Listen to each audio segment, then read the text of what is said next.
When large jobs require moving massive amounts of snow, get the work done quickly and efficiently with the Western Pile Driver and all-new Pile Driver XL pusher plows, both featuring Trace Edge technology. These pushers scrape down to the pavement with an advanced cutting-edge system that has independent 2-foot sections that move vertically, oscillate, and trip. Get more jobs done faster with the Western Pile Driver lineup of pusher plows. Mike Bott from Frost Solutions, one of the owners of the company. What we do is provide a mini weather station to give you a tailored forecast to those particular locations so you know where and when and what to do in those parts of town. You know there's 2 or 3 or 4 or 5 different ways that people can experience tremendous value having a technology like this.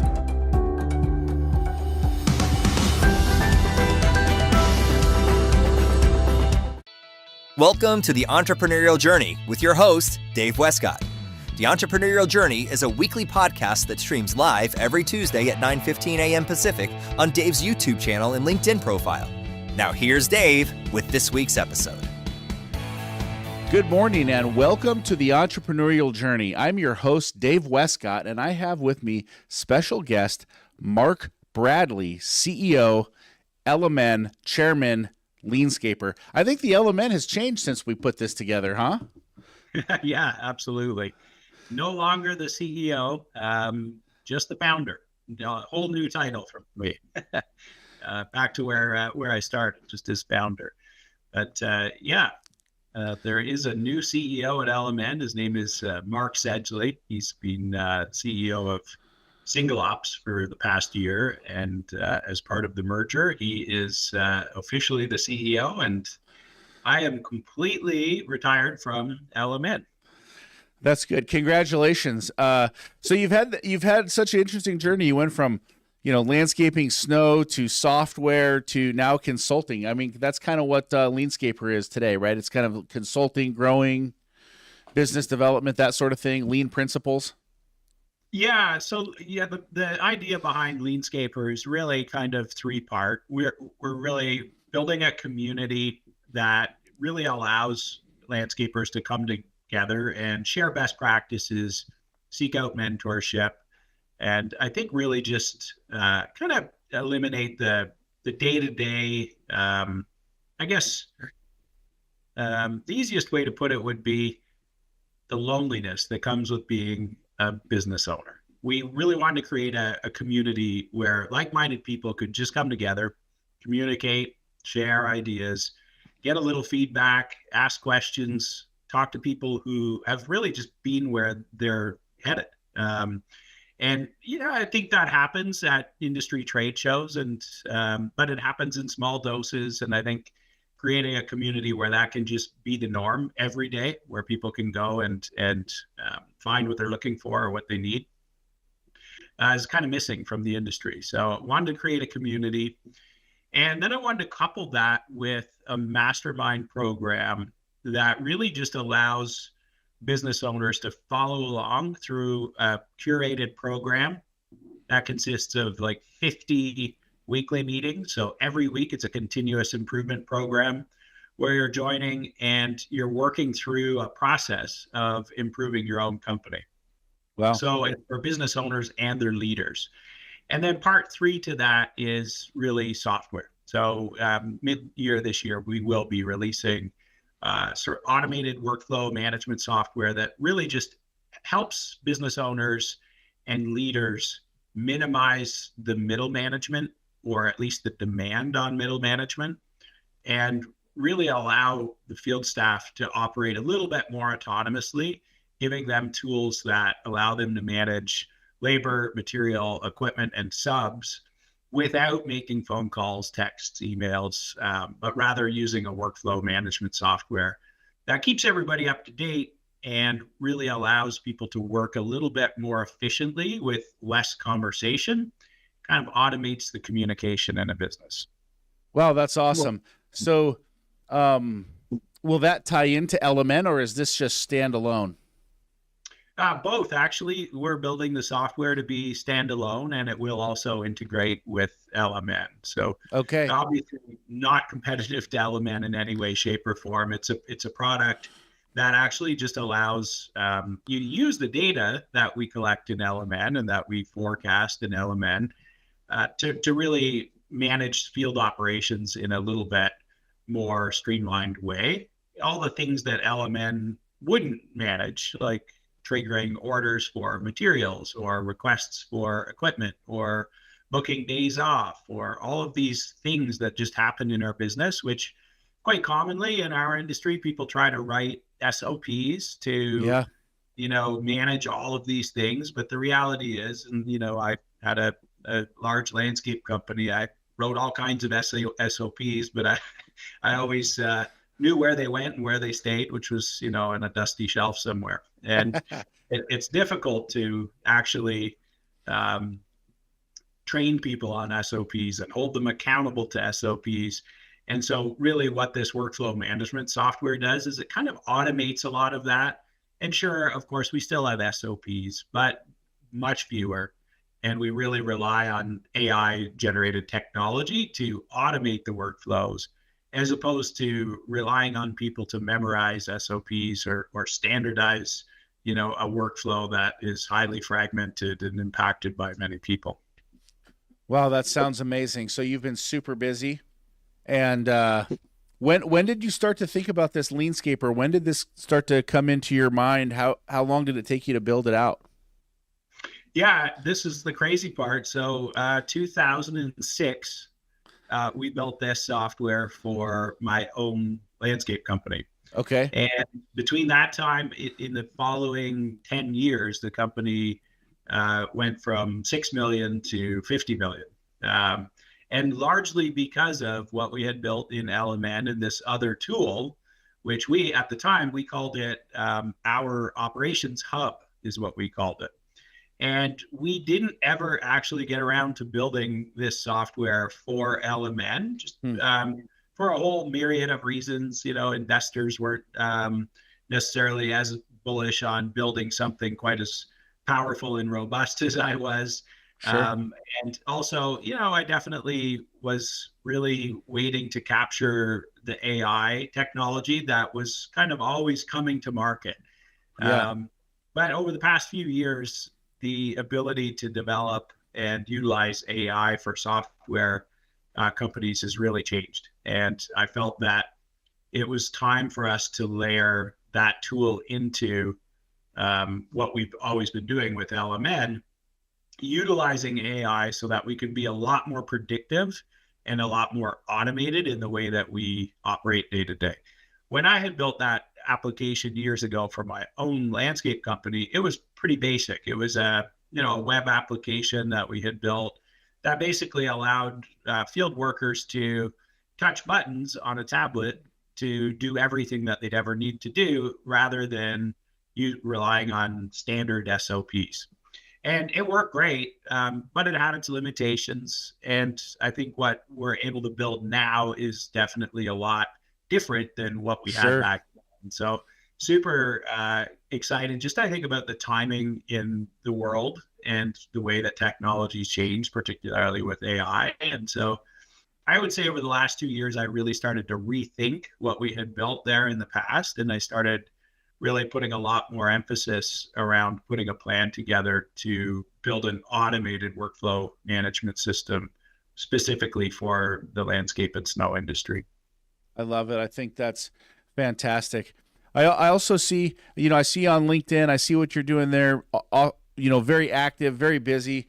And it seems like you have a big focus on family, life outside of work. I saw recently you mentioned, you don't do anything without owning your calendar. Owning your calendar has been a big part of, life changes and that sort of thing. How does the way that you live your life and the way that you manage your business, how do those things intertwine today? Wow, that's a great question. Yeah, I'm a real believer in an integrated life. And so really what that means to me is I need a balanced life where I put a lot of effort into everything that's important to me and the people that I'm providing for, the people that I love and want to help most in life. And so I think all humans feel a little overwhelmed And I think many times when we're overwhelmed, it's because we just lack the focus and the clarity needed to really connect with our deeper purpose. And I think everybody has their own. I believe in God, and I believe that our purpose is to serve God and to serve others. And so as I started to really look very closely at my own purpose, what I started to think of is, how do I help other people? And, that was always very clear to me in my younger years when I started out in landscaping, that my two big groups of people that I was going to help were, I was going to take employees and I was going to help them create better lives for themselves. And so I hired a lot of street kids and a lot of people that, came from pretty humble beginnings, just like I did. Sure. And then the other group that I wanted to always help was our customers. I always wanted to help them solve their problems or get the things that they, need or desire. And so I think over the years, as I started to really think about how overwhelming it could all be running a business, trying to balance your personal life, I came up with this realization that ultimately I just wanted an integrated life where I had really, I think, fulfilling days that served my purpose of helping others. And I think over the years, we all get busy and we don't take care of ourselves, and we don't take care of our relationships, and we don't take care of our business or whatever happens because we're too busy. And that becomes a story. And I think that story is oftentimes holds us back. Many of us inadvertently hurt the people that we love most by running a business, or we hurt our customers inadvertently, or we hurt our employees inadvertently. And these things just happen. And so what I started to think about a lot was getting really clear on the purpose, really clear on the strategy, and really clear on the goals each year.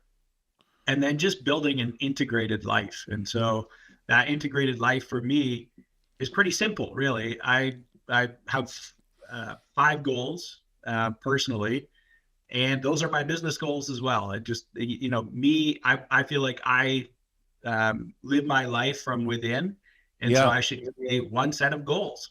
And so that's really what I've done. And what I did was connect my goals to my calendar.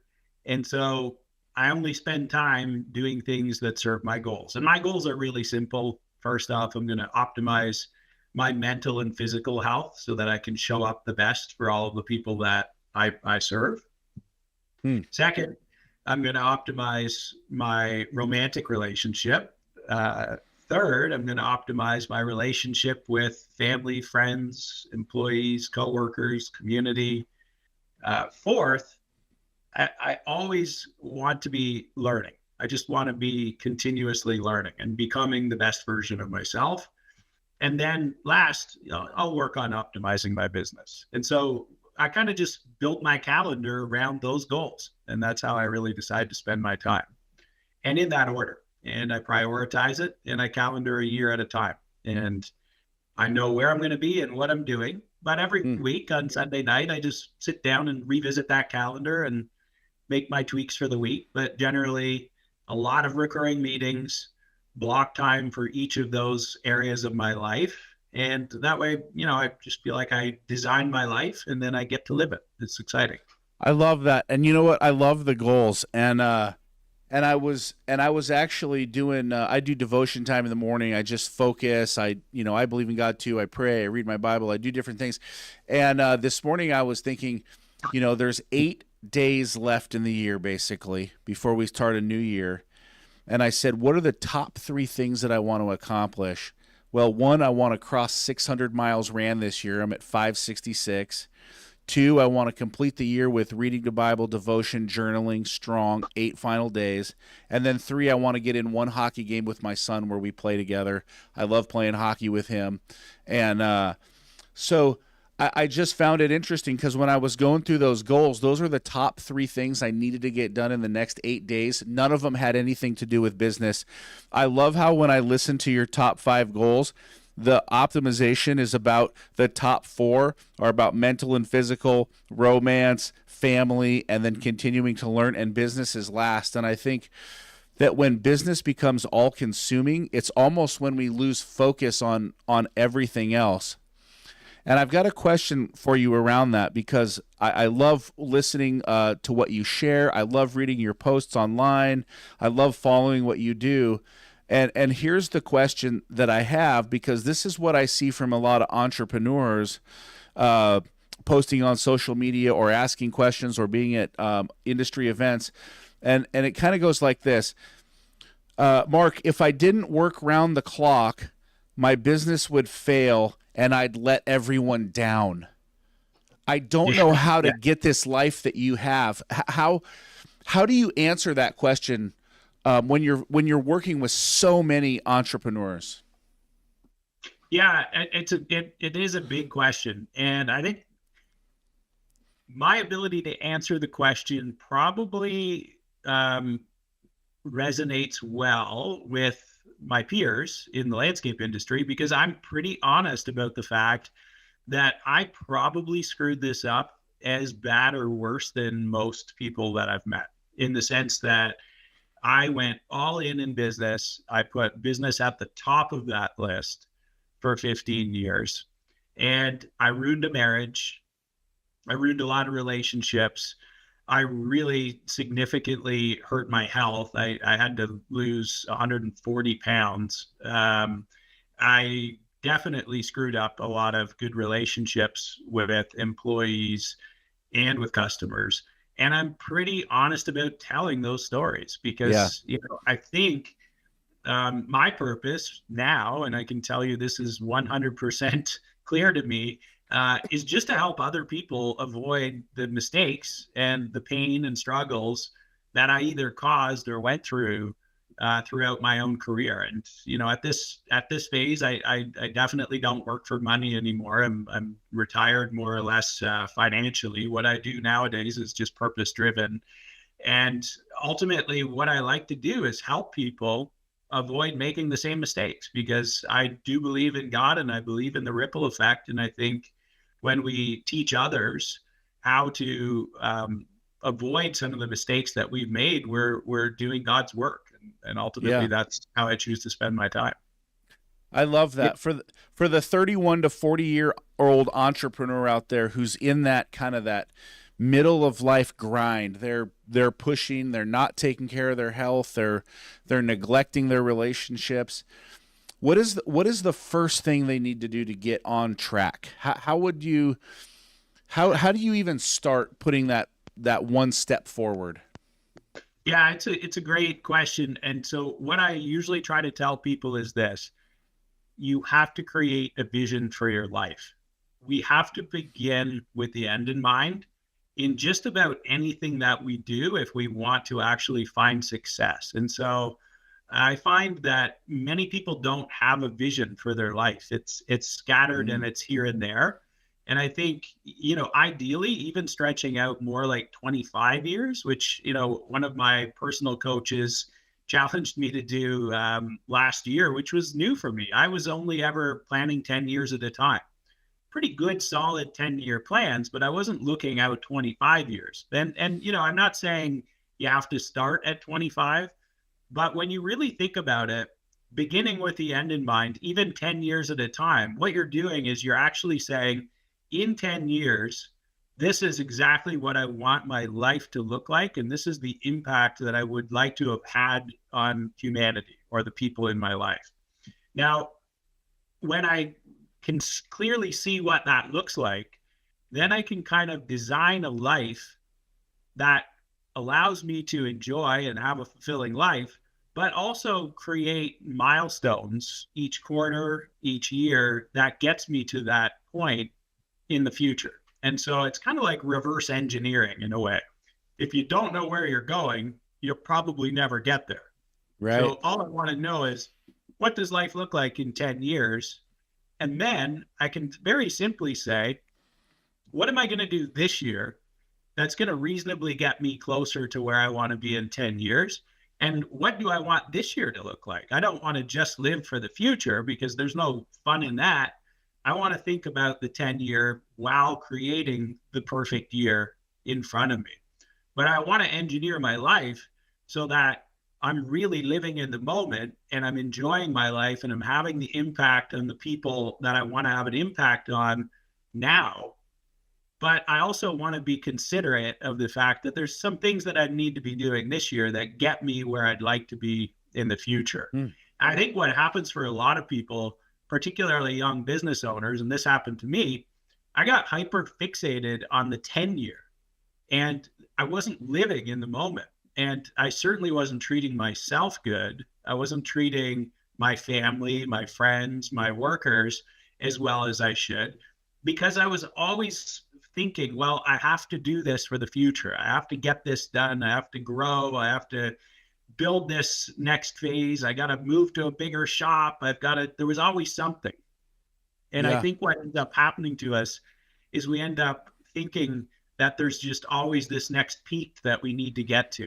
And when you live that way, you never actually live in the moment and you don't get to experience everything that's around you. And I think that is the problem for most business owners, is they're not actually enjoying where they're at right now enough to be focused. And when you're not focused, you can't really self-actualize. And so I think what ends up is we're always focused too far out in the future.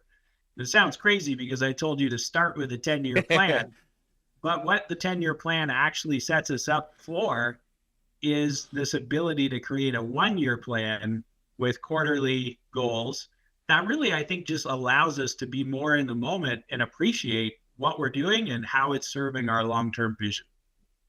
I love it. You talked about I believe you said you have your calendar pretty much laid out and fulfilled for 2025. Like, you know what you're doing in 2025. Yeah, absolutely. I can tell you how many hours I plan to work in a year. I know, how many hours a week I'm going to spend exercising, how many hours a week I'm going to spend learning. It's just all planned. And so back to those goals, the 5 goals dictate my time blocking, and I use recurring meetings 7 days a week from 5 a.m. to 10 p.m. to basically engineer the life that I want. And so I've got huge blocks of time to spend with family. I've got my vacations all blocked out. I've got my daily workouts. I've got my daily gratitude. I've got my date nights. I've got all these things are just planned. And I design the perfect life, and then I put it into a calendar, and then I literally get to live that life. It's like I get to wake up each day and do all the things that I want to do, knowing that I get to live in the moment while serving my long-term goal. It's a integrated life. My work, my play, I can barely tell the difference. I just get to get up each day and enjoy it all. It sounds amazing. Like, I love it. I love the calendar. I love the year. I love it being all planned out, the vacations, everything. I try to do the same thing. And next year, I'm trying to end my year by running the Honolulu Marathon December 14th, and then spending a week in Honolulu. So that's kind of like, I try to do the same thing right there.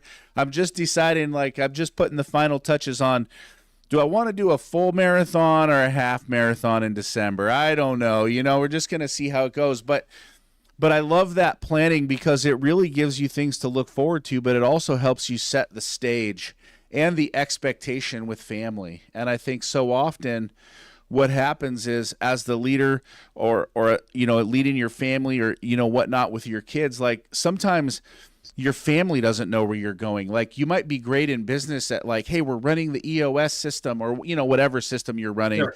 And you've got your plans and everything's dialed in for your business, and you have your quarterlies and you have your weekly EOS meeting, but your family oftentimes doesn't know what's going on. And I think sharing that with the family so that they know what are the big moments. Our big vacation is, or, hey, we're going to take 3 small vacations instead of 1 big vacation or whatever. It also gives them things to look forward to and things to build towards.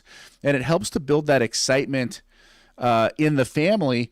And then the family loves, I think, to do, great things. And what I try to task my family with is like, let's think of one really hard thing to do as a family. Like, what's something that we have to work for, that we have to train for all year that's going to be really hard, so we learn to look forward to things and push into the future. So I love what you're doing. That's so good, especially as a family like that. I think, for many of us, and I think whether you're reading the Bible or you are reading something written by Tony Robbins or the Dalai Lama, everybody's going to agree on one thing: incremental improvement leads to happiness and fulfillment. That's and right. When you set those goals with your family together, that like you described, I think that's key, because now as a team, as a group, as a family unit, you've got something hard to overcome that you need to work through together. You get to celebrate that and see that incremental improvement together. And that's, I think, really what really creates the love and connection that every human is looking for. Ultimately, I think that when we do things that require a little extra effort together, we get to experience happiness as a group.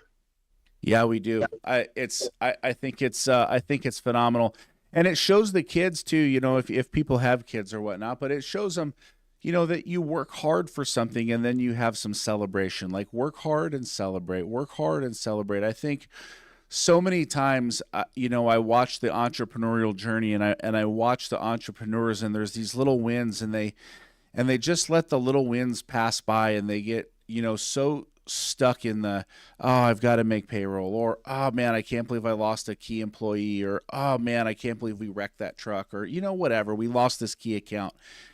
And it can be so negative that not taking the time to celebrate actually, I think, detours and harms the business and the family and your own physical and mental state. How do you manage and work through those sort of things when you're working with entrepreneurs? The first thing I always recommend is taking the strategy that we just talked about, creating some clear goals for the year. And as I said, my high-level goals are always pretty much the same.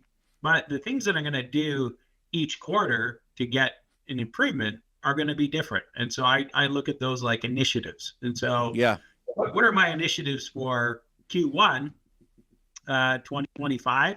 Well, if I'm in the business, for example, I might have an initiative to grow people and skills. And so for a landscaper, maybe in Q1, there's an initiative to grow people and skills, and there's another one in Q2, 3, and 4. I want to make sure I'm clear on what I'm doing in Q1, so my initiative's clear. I want to have a metric, and then I want to be able to measure that and make sure that it's done within a timeline. And so, everybody knows SMART goals, so they're easier to talk about than OKRs or EOS. So I'll just use SMART goals. Sure. Ultimately, what I'm looking for is a goal that's measurable.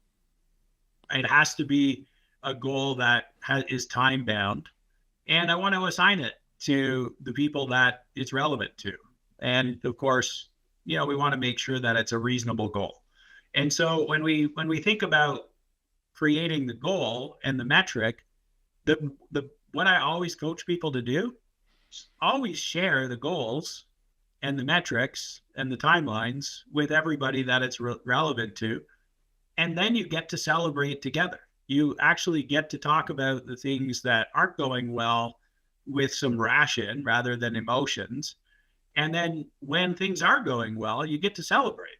And, let's be honest, half the things that you want to go do may not go perfect, and the other half might be easier than you expected.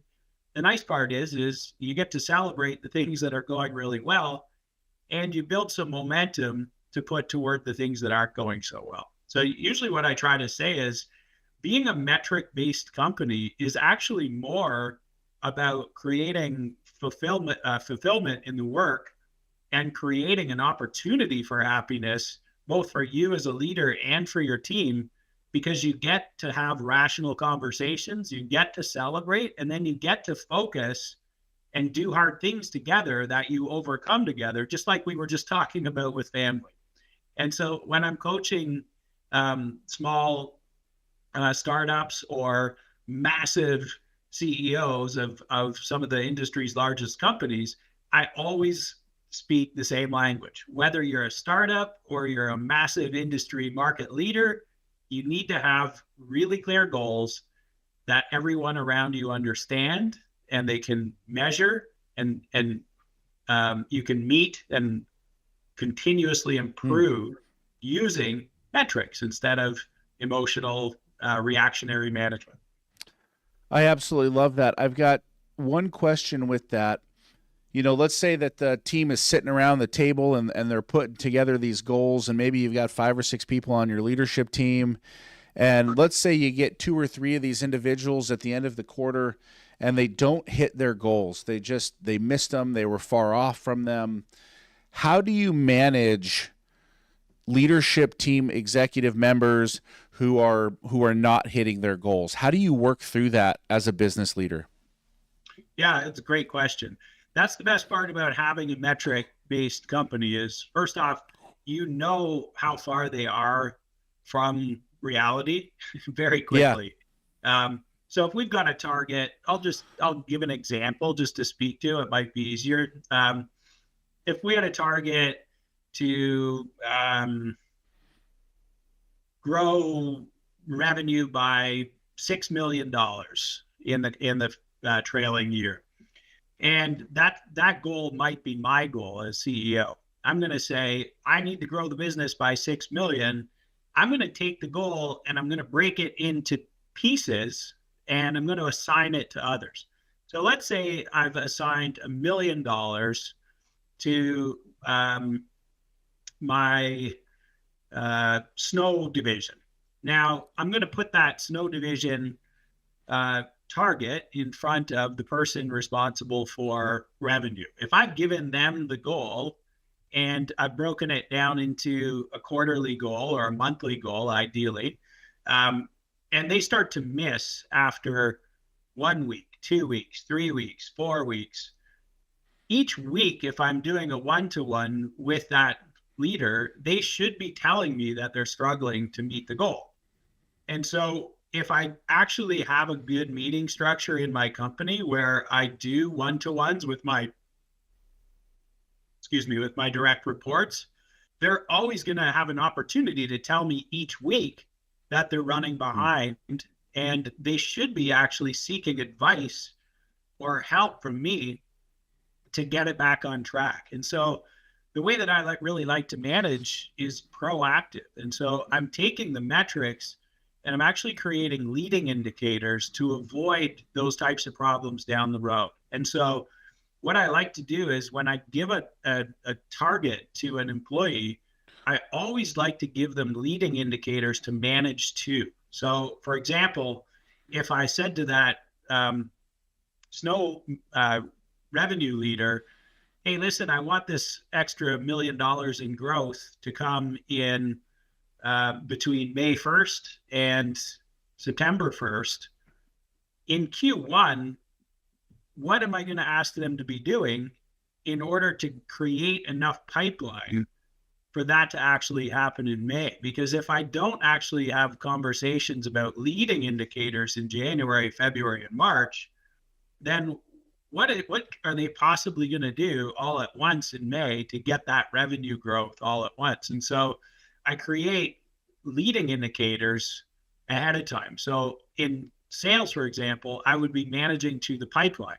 I would be looking for them to build $3 or $4 million in pipeline during Q1 that we can activate and go out and really sell in Q2 and 3 when the active sales season's happening for snow contracts.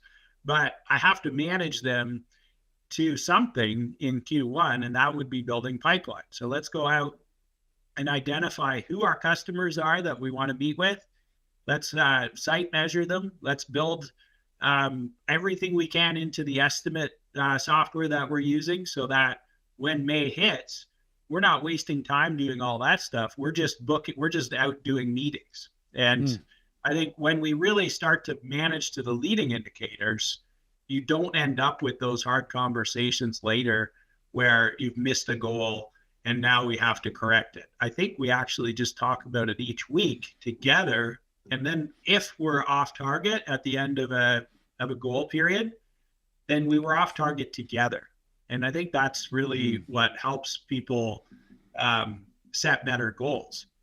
If I've set the goal and it's completely unreasonable and I've done everything I can to help that person and we can't reach that goal, then maybe it wasn't really an attainable goal to begin with. And so I think the more that we rely on systems to meet and leading indicators, the less likely we are to have those problems. Man, that's fantastic. I mean, that is fantastic. I love how you're bringing that in and you're saying, hey, we're missing this together because we're working on it weekly. Nothing should be caught off guard or by surprise. I think that's fantastic. As we start to bring this in for a close, what if anybody is interested in LeanScaper and getting in touch with the new programs that you're rolling out, how can they do that? What's the best way to get moving forward with LeanScaper and what you guys are putting together there? Sounds absolutely incredible. I'm excited to check out this new software myself. How can our audience get in touch with you? Yeah. So the free community, they can just sign up at LeanScaper.com and join the free community. There's lots of resources, free tools, frameworks, SOPs, lots of things for people to just tap into and utilize in the platform, job descriptions, job advertisements, all those types of things for the industry. A lot of the systems and processes that I created to run my own landscape business are all in there for people to use, kind of save people the headache of building a lot of the tools and frameworks that I had to build to scale up the business to a top 100 company. So that's all there. And then, yeah, we have the Mastermind Accelerator program, which is a paid program where you join up and go through a continuous improvement program that I lead personally for a year. And those would be the two best ways to get started for sure. And awesome. Find it at LeanScaper.com. LeanScaper.com. I love it. If you're out there, take a look. Check out the LeanScaper. Get into those free resources. Check out those frameworks, those SOPs. Do yourself a favor. Absolutely terrific for your business. And check out the Mastermind. I'm sure that it'll change your business and change your life and take you to a whole new level. Mark, thank you so much for being on the show today. Any final words as we bring this in for a close? No, none at all. But thank you so much for having me on. And God bless you and your family and everybody that's listening here today and in the new year and many years to come. Thank you very much. I appreciate it. We're back next week, 9:15 a.m. Pacific Standard Time. If you like the show, give us a like, give us a share, drop your comments into the comment box, and have a great, great afternoon. Thank you so much, Mark. It's been a pleasure. All right. Thank you very much. Mike Bott from Frost Solutions, one of the owners of the company. What we do is provide a mini weather station to give you a tailored forecast to those particular locations so you know where and when and what to do in those parts of town. You know there's 2 or 3 or 4 or 5 different ways that people can experience tremendous value having a technology like this.